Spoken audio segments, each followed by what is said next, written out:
Si è appena concluso e già si pensa alla prossima edizione. A Caorle grande successo per l'evento delle Epifanie prima di Natale, che ha richiamato l'arrivo di oltre 500.000 di visitatori arrivati da tutta Europa, in particolare da Austria e Germania, insieme naturalmente a tanti italiani.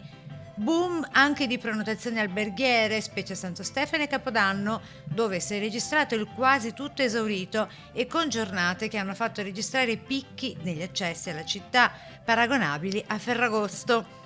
Caorle Christmas Time, con il programma ricco di eventi per adulti e bambini, si è tenuto nel cuore del centro storico, successo per il villaggio dei pescatori e per il Grinch, l'anima green dell'evento con l'albero di Natale che si accende a pedali e ha portato la città all'attenzione nazionale, quindi la ruota panoramica, il mercatino natalizio e la danza delle meraviglie. Appuntamento a dicembre 2025.